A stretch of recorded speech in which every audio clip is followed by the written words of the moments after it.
faster, sooner India has the wherewithal to sharply accelerate daily vaccination rate. Just 3 weeks after it rolled out the second phase of the mass vaccination program for people above 60 years and those above 45 years with comorbidities, India has now undertaken course correction to vaccinate anyone above 45 years immaterial of comorbidity status from April 1st.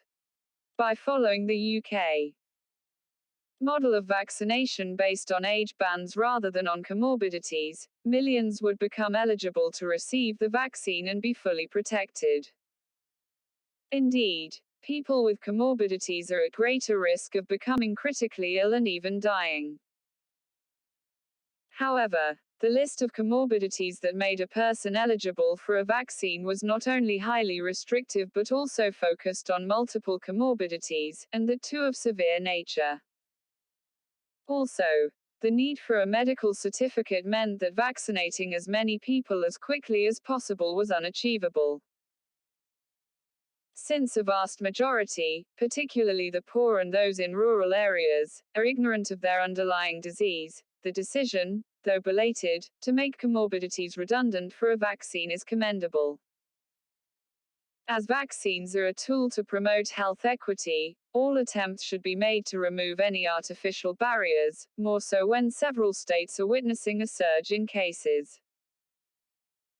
While hesitancy towards the two available vaccines was partly responsible for the low uptake initially, there is now increasing willingness to get vaccinated.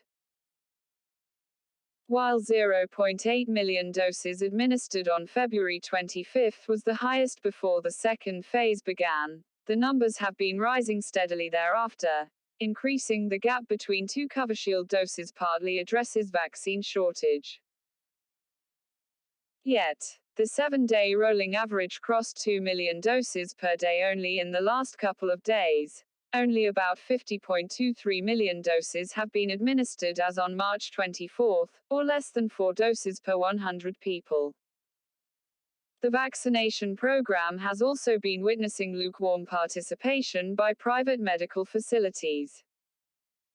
The reasons for this, besides the slow pace of expansion in some states, need to be fixed. Though the COVID-19 vaccination, which targets adults, is vastly different from the universal immunization program, India has the wherewithal to accelerate the daily vaccination rate.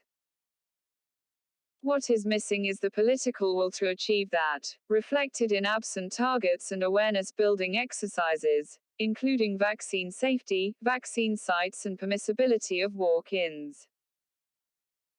Also, unlike the immunization program, over-reliance on the Cohen platform has made vaccination into a largely passive, facility-based exercise rather than a public health initiative. Lack of micro-planning and outreach activities are further impacting uptake. Clearly, there is a case for reaching out to people to quickly increase vaccine uptake.